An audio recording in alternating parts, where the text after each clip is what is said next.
Back in the early 1990s, I worked in an old movie theatre in Worcester, Massachusetts. It was a beautiful old building at heart. Or rather, what remained of its former glory was beautiful. It had been built in 1926 as the Poly Palace, a 2,500 seat vaudeville and movie venue. It was purchased by Showcase Cinemas in 1959 and modernised. As an assistant manager, I had keys and free access to every nook and cranny of the building. I explored it for hours, from the creepy basements littered with old newspapers and pieces of crystal wall, sconce and other debris, to the ceiling above the auditorium, and the remnants of an old music store and a ballet studio walled off and forgotten on the second floor.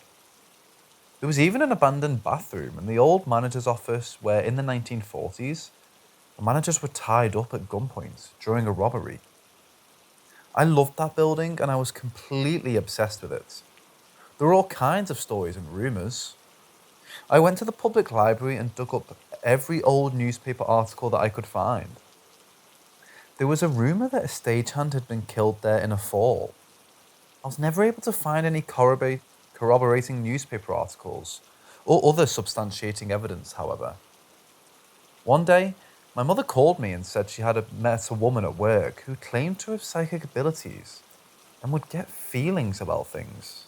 My mother, knowing of my obsession, asked her if she had ever seen the Showcase Worcester, as it was then referred to. My mother told her that it was reputedly a haunted building, and that I had been trying to determine if a stagehand had actually ever been killed there.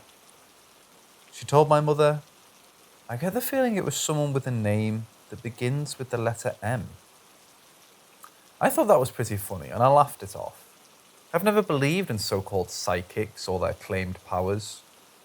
Sometime later, I was the sole manager on duty on a slow weeknight. The 7 o'clock shows were in, and I was lounging in the basement offices that had been a large men's room in the building's earlier incarnation. The office phone rang. It was the cashier at the box office, and she said there was a call for me on the main line. I thanked her and hit the button to pick up the waiting call. As soon as I picked it up, my ear was assaulted by a loud electronic squealing and static. "Hello?" I said. "Hello."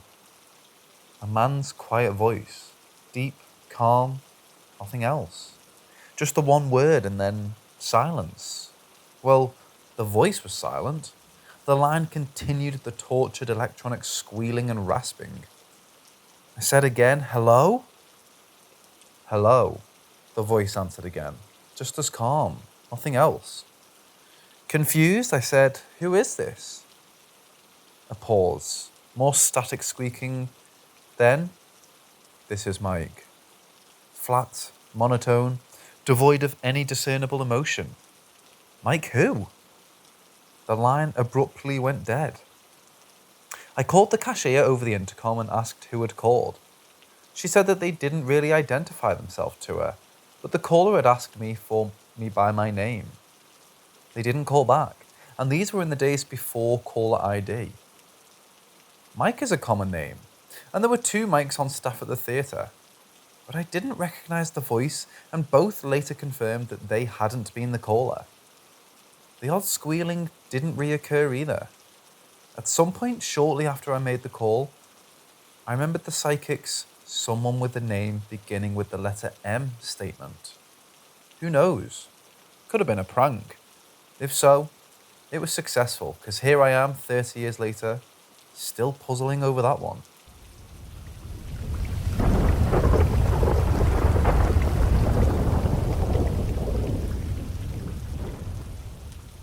This was the summer of 1984.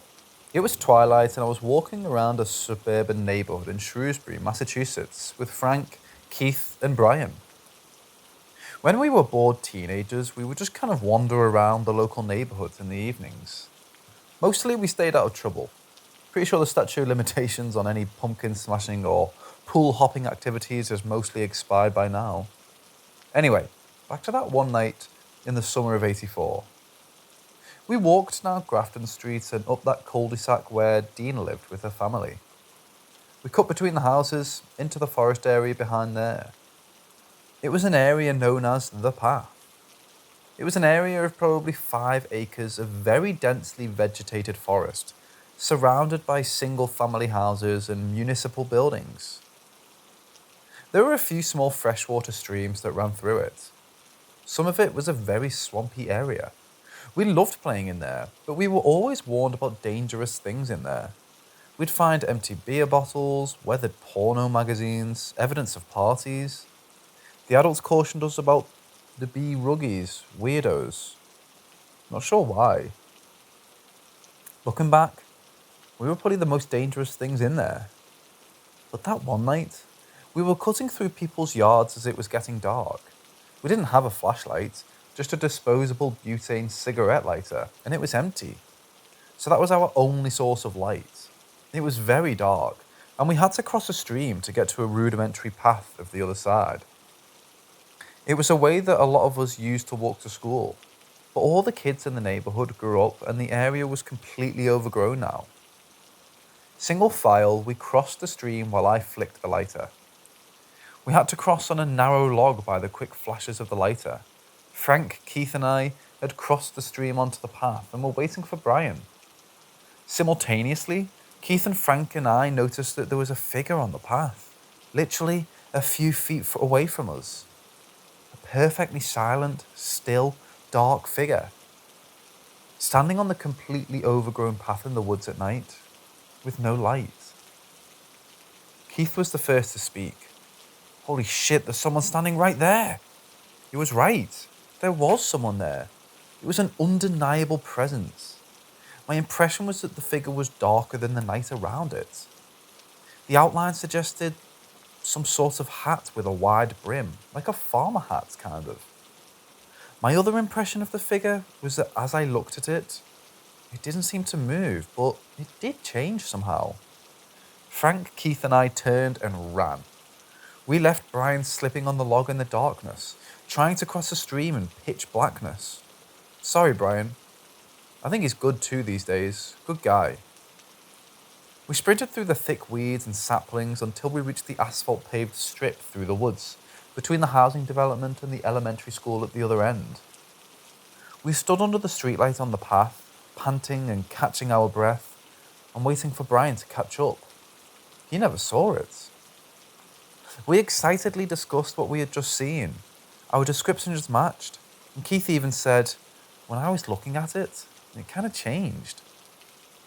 I still keep in touch with Frank, and every now and then, we'll talk about how weird that was.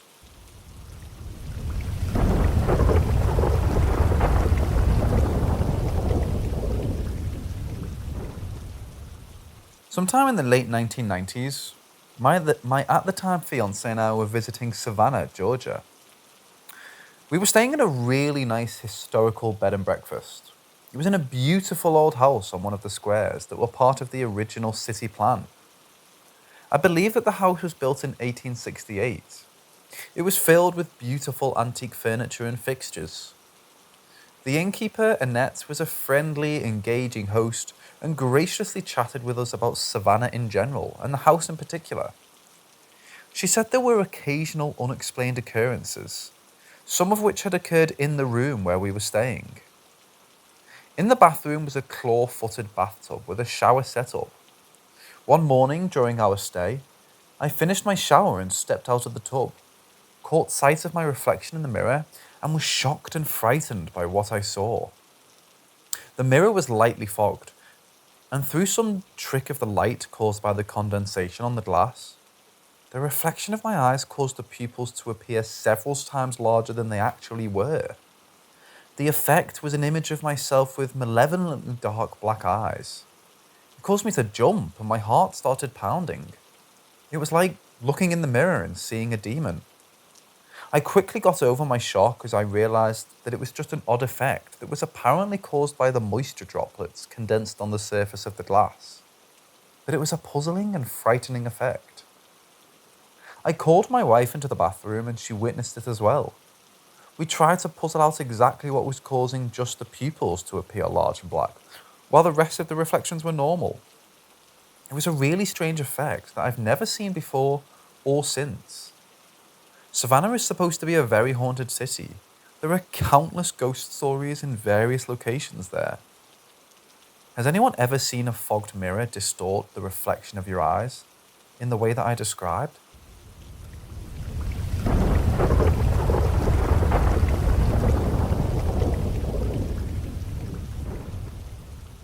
I used to own a house in central Massachusetts. It was built in 1901, a half rotten Georgian colonial on a main road. I was foolish to buy it, but I was only 25. It was a romantic wreck. The previous owners were a family that had lived in town for a long time. I'd never really met the guy, but I remember him from the time I accidentally hit his son in the guts really hard with a thrown baseball bat. I was 10 and he was pretty old then. So we ended up buying his house after he died. There were a bunch of antiques and stuff. We found a beautiful Hohner accordion in a dingy old case in an attic cubby. We knew his name, Victor, and would talk about him often. Mostly because of his frugal slapdish repairs and so-called home improvements. So regardless of any potential spiritual presence, his legacy was forefront in our lives, and we were constantly cursing Victor and his nightmarish idea of handymanism. Strange things were perceived in the house. Apparitions and whatnots, but not by me. It was kind of fun to believe. We bought this little device that allows you to make any electrical incandescent lamp into a touch lamp. The novelty of that was that by plugging the device into the 120-volt electrical wall socket, and then the lamp into the device, that you could now control the lamp just by touching it. Not only could you turn the lamp on and off just by tapping any metal part of the lamp, but it was also dim it successfully through different brightness levels. Spiffy. One night, we were watching TiVo in the next room. The house was dark and we just had the light on the TV. Suddenly, the hallway lit up with light from the bedroom, which was the next room over. The bedroom touch lamp had come on by itself. I got up from the couch, walked into the bedroom, and tapped the lamp to cycle it back to the off position. I went back to the living room and sat down on the couch again. Very shortly after that, the bedroom lamp turned on again. But it didn't stay on. It began to very quickly cycle, dim, medium, bright, off, over and over, rapid fire. My wife, or fiancée or whatever she was at that point, and I looked at each other. I was a bit scared because it had never before exhibited anything like this rogue, autonomous behaviour. Trying to be funny, I yelled out, "Victor, knock it off." Instantly, the light went off, and it stayed off. That was the only time that happened. We ended up disconnecting it shortly after that out of fear that it would happen again, perhaps in the wee hours when we were fast asleep. Nope, bye-bye. So yeah, it was probably a defective touch lamp switch device. Still scared the butterally out of me that night. It was one thing for the light to start controlling itself, but to stop the instant that I called out the ghost's name, I sure don't miss that house.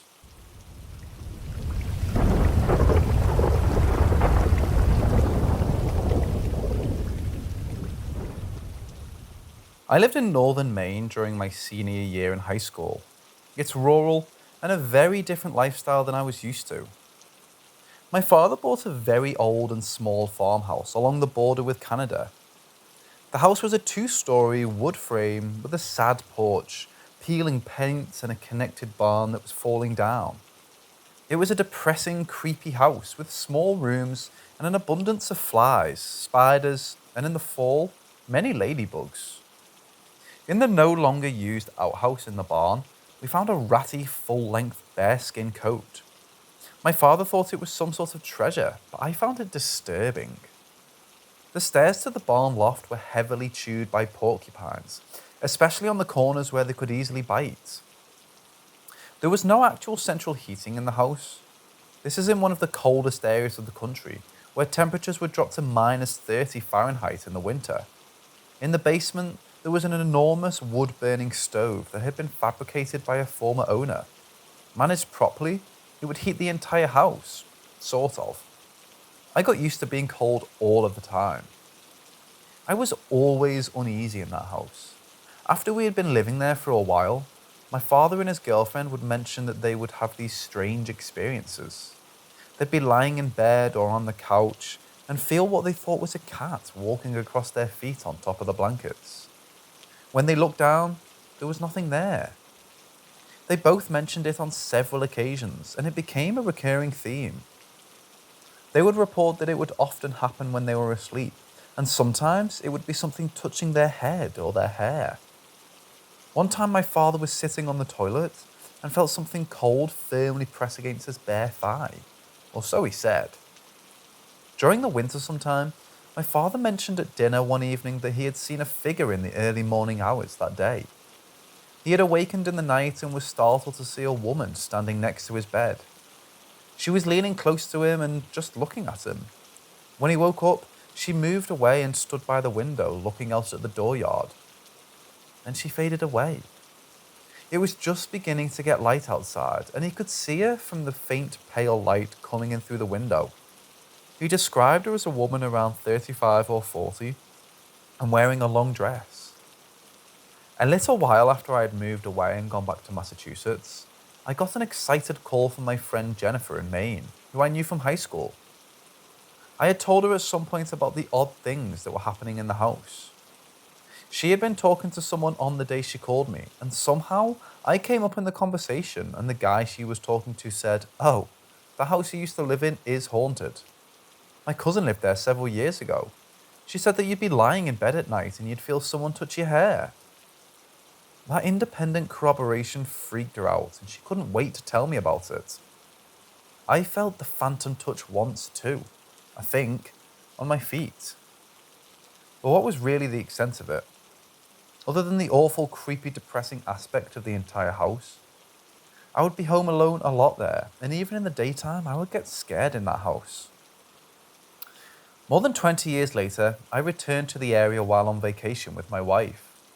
I wanted to see the house again and show her where I had lived, so we drove the 12 miles south from Holton on US 1 to Wilcox Settlement Road. The house was still there, but it had gotten even creepier.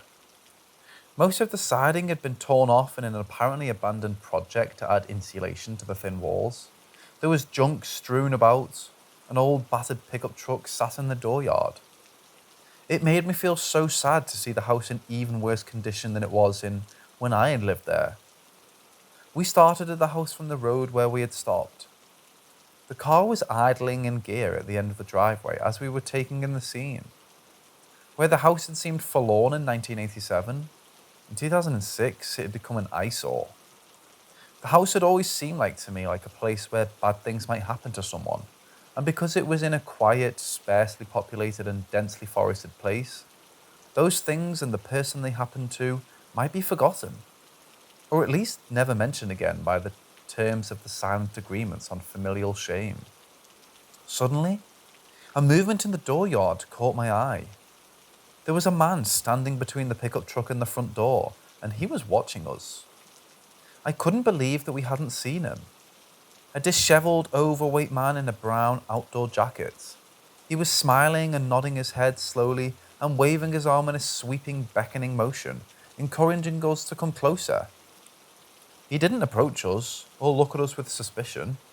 He was silent, just nodding, smiling, beckoning. "Come closer. That's right. Come closer." I pressed the gas pedal to the floor and sped off. The road more or less dead-ended a short ways down where the pavement petered out.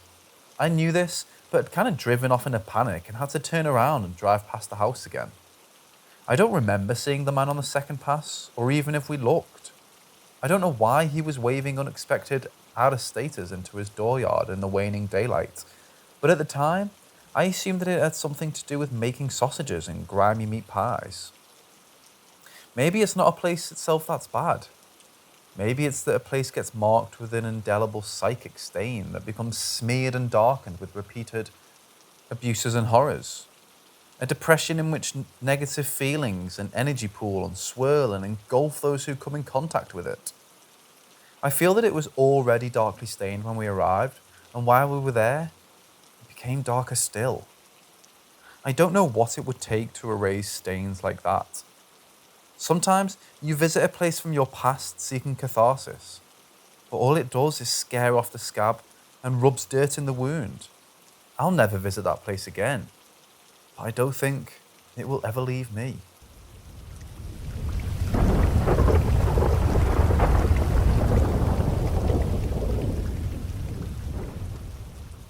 When I was married and lived with my wife in an old Georgian colonial house in central Massachusetts, we had some strange experiences there. This is a story about a few similar encounters that occurred in our bedroom at night.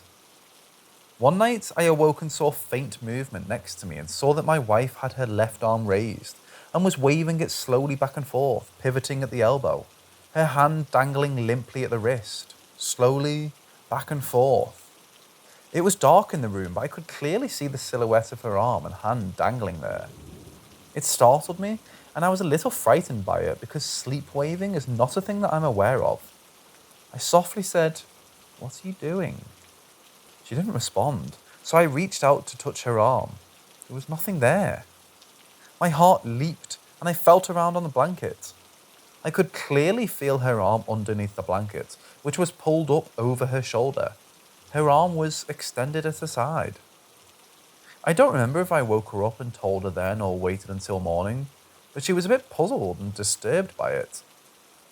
Another night, I was awakened by her wide awake sounding voice saying, "What are you doing? What's wrong?" I was annoyed, since what I had been doing was sleeping soundly. I answered to that effect, and she made a startled exclamation and hurriedly snapped on a bedside lamp. I was befuddled and irritated. "What are you doing?" I asked her. She looked frightened and explained that she had woken up and saw me sitting upright in bed next to her, motionless in the dark. When she spoke to me and my voice came from where my head was, resting on my pillow, she was terrified. That's when she snapped on the light and saw it was just me, lying flat on the bed, not sitting up. She said that she saw the figure was where I was, as if it was someone sitting right where I was lying in bed. One time, I was jolted awake by a scream and my wife scrambling onto my side of the bed, half climbing onto me. She was seriously frightened and in a panic. She turned on the light and was panting in a quavering voice, told me that she had opened her eyes to see a man standing next to the bed staring at her. He leaned in suddenly, his face stern and hostile. He moved aggressively and put his face right up to hers. That's when she scrambled away from him and onto my side of the bed. One night, something else happened. We had turned out the lights but hadn't yet gone to sleep. I heard distinct, loud sounds like footsteps from the attic. 4 or 5 rapid clomping sounds followed by a slam, like a door closing. I lifted my head off the pillow. I wondered silently, was that coming from the attic? Who's up there? I listened quietly. A few seconds later, the sequence repeated, clomp, clomp, clomp, clomp, thud. We both sat up quickly, wide awake. What was that? We jumped out of bed, turned on the lights, and went into the hallway and opened the door to the attic stairs. Silence. I turned on the light and went up into the attic. Nothing. No one there, of course. I knew there couldn't be anyone there. Nevertheless, I checked the 3 attic rooms and the closets and crawl spaces in the eaves. Nothing. It sounded very distinctly like a man walking in hard-soled shoes from room to room and slamming the door behind him. This was the only time we heard anything like that. Later, we did find out that the attic had a family of flying squirrels living in one of the eaves. I eventually caught 8 of them and released them into the woods in a park a few miles away. I suppose the noises could have been squirrels running around, but the sounds were consistent with a man walking from one attic room to another. The sequence repeated exactly as if they had returned to the same room they had come from and slammed that door as well. I have no explanation for any of these events, just that they happened. Could have been waking dreams and flying squirrels, I suppose. Regardless, they were frightening experiences, and I've never had anything like that happen anywhere else, before or since.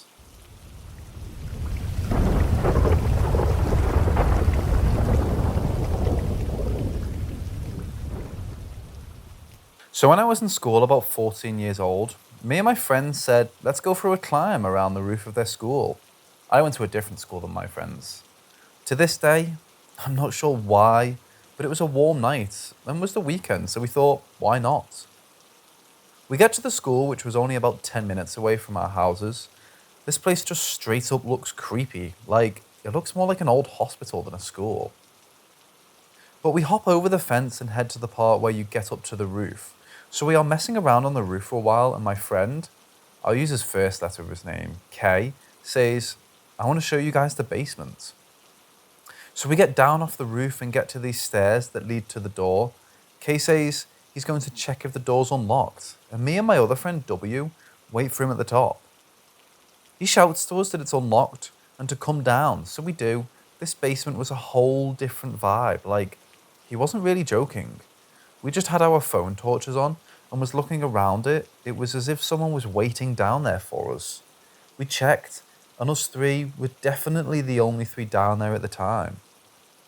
While we were looking around, we saw a load of old school stuff like desks, that type of thing. We looked around a little more and decided to leave so we could check some other stuff out. And I was the last one out of the door. K and W were waiting at the bottom of the stairs.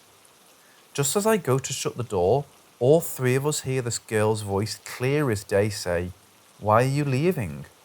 And we just ran up those stairs and hopped back over the fence. We were all freaked out for a while, and after calming our nerves, all three of us were 110% sure we never saw anyone else in that basement.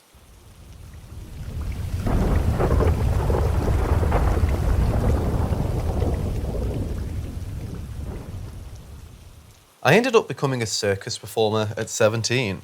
I travelled the world as an acrobat, mainly working within hotels. But this experience happened within a static circus that ran bigger shows only during certain seasons, and I was living in there off-season. In the day, there were people around sometimes for events or even classes, but at night, I was the only one there. One night I was cooking my dinner in a kitchen area. The area was closed by a makeshift divider of two pieces of fabric at an entryway the size of a door frame, but could block sight and allow you to pass. When I finished cooking, I went to walk through the divider when I was blocked by what felt like a person on the other side. I apologised, thinking I'd bumped into someone, possibly maintenance staying late. But after no response, I checked the other side to find no one and nothing at all that could have blocked me. I felt it was definitely weird, but I'm a logical person, so I spent the next 5 minutes trying to recreate the situation. I stood on the fabric and leant against it. I was holding a knife, so I checked if it getting stuck in the fabric could create the effect. Nothing I did felt the same as me hitting that solid object. The next day, I spoke to workers who'd worked there for years, and they said that there had been stories in the past of sounds or footsteps in the night and general ghost stories. I know this isn't some scary ghost story, and truthfully, I don't really know what happened. But I tried to make sense of the situation, and I really wanted to not believe my initial emotional response by proving myself wrong.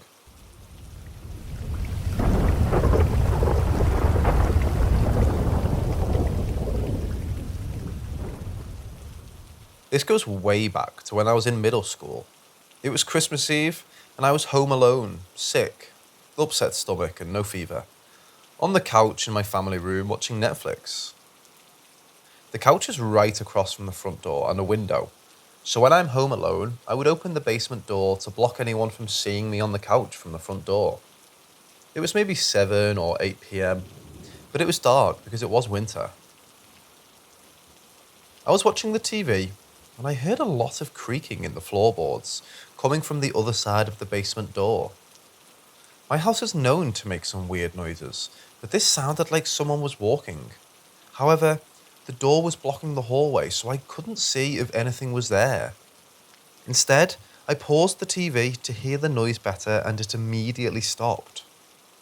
I swear I could hear someone breathing. Scared to death, I sat frozen on the couch. After dismissing it as all in my head, I unpaused the TV to distract myself, still able to hear the cracking for a while longer. When my family came home a few hours later, I told them how freaked out I was by our creaky house. I told them about a dream I had a few nights before about a man that lived in a secret room in our basement. Jokingly, I said that I probably heard this man walking around the house.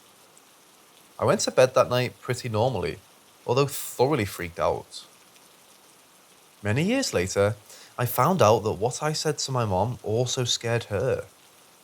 She made my dad go into the storage room in my basement with a bat while they scoured every inch of it, finding nothing. To this day, mentioning it to my mother makes her uneasy.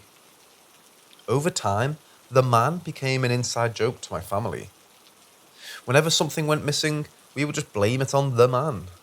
Until it wasn't really funny anymore. A lot of stuff went missing. At first, it was mostly clothes and spoons and stuff like that. Nothing too alarming. But then we noticed something bad. Out of a set of 8 steak and serrated knives in our kitchen block, 6 had mysteriously gone missing. We joked that the man took them, but really, my mom and I were worried. Where did the knives go? How do you lose 6 big knives? Eventually, we stopped questioning it and just bought new knives. I'm writing this now, currently 6 years since the first encounter, because of a frightening experience that happened last night. I woke up in the middle of the night, feeling the slight urge to use the bathroom. It wasn't so bad that I had to go then, so I decided to just try and go back to sleep. I was stirring for a little while, and I didn't open my eyes yet. Finally, I decided to just get up. I opened my eyes and started to roll over towards the door when I heard a voice, almost demonic, but most definitely male, in my right ear. It felt as if he was only an inch away. I could feel the air from his mouth in my ear. I don't know what he said, but it was as if he put a spell on me. I immediately collapsed back to my left side, away from the door. My eyes were glued shut and my body was numb. Even my mouth was gaping open. I never sleep with my mouth open, especially while I'm on my side. I was conscious like this for maybe 10 seconds before I fell into a deep sleep. I woke up again, remembering every detail. I've passed out before, and it wasn't like that. I determined that not that much time had passed. I could still feel the tingling in my ear from when he spoke in it, and I didn't really have to use the bathroom any more than I had before. I looked at the clock, and it was around 5 in the morning. I'm certain this was the man. I don't know if he's a person, a ghost, or a demon, but I know he's real. I believed that he thought I was going to see him, and so he put me under a spell to go back to sleep. I told my mom this, and she was scared, saying that she would rather not know these things.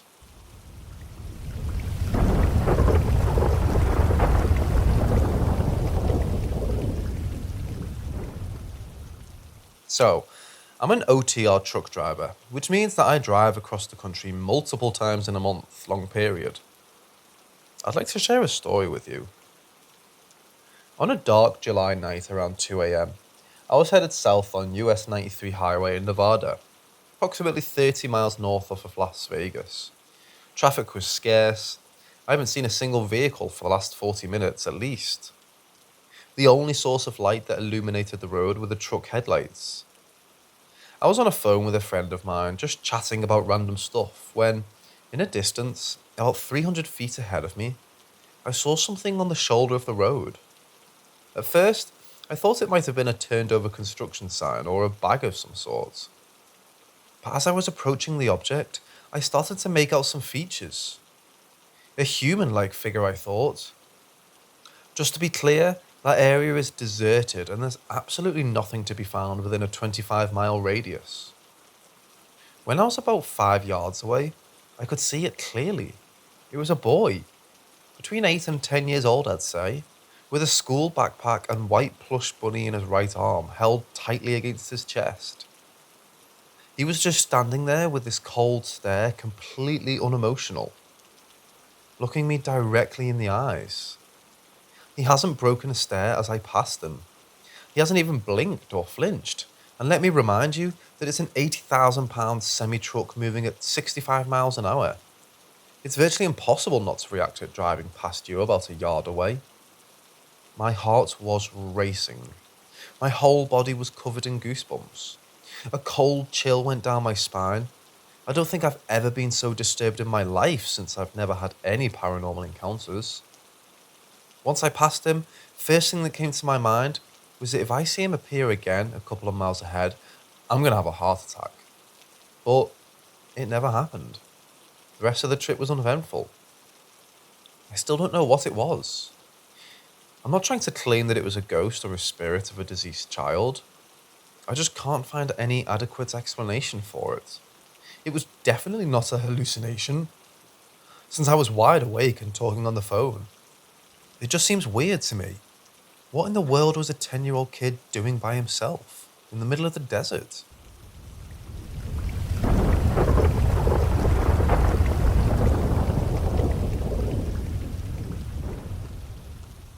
So, this happened to me when I was about 6 years old.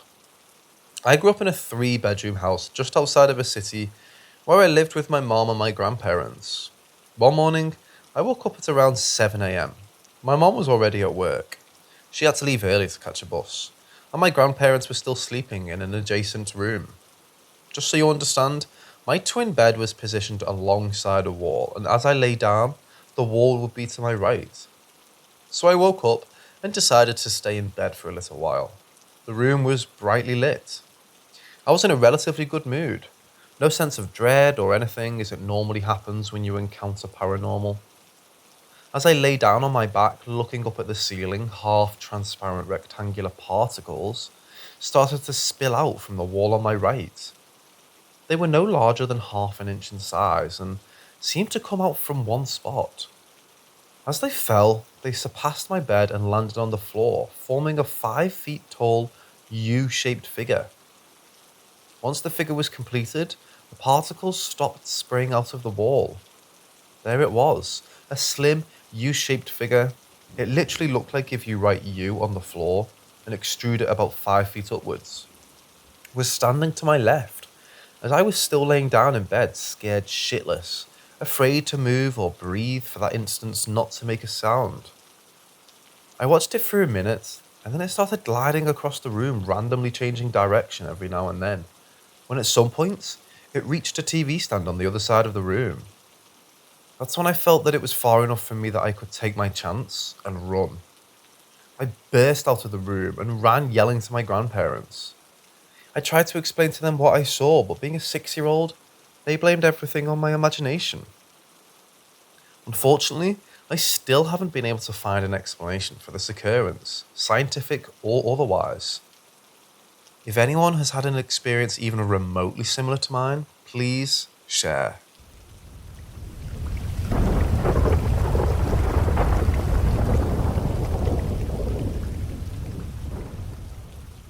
When I was about 6 years old, me and my mum shared the same room. My bed was located perpendicularly to hers and was positioned alongside a wall. I had an old spring brace bed with a small wooden headboard and the same sized footboard at the feet. If you were born in the 90s, you might still remember those. I was woken up by a strong feeling of someone's presence in the room. It was a weird feeling, but somehow I knew there was somebody watching me sleep.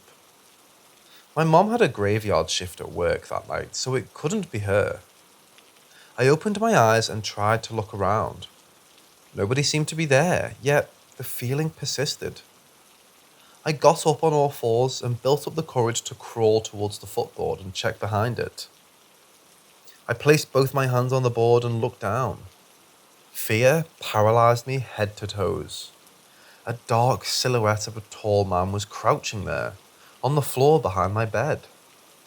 I slowly backed away from the footboard and hid under the blanket. Afraid to move in the cold sweat, I forced myself to fall asleep.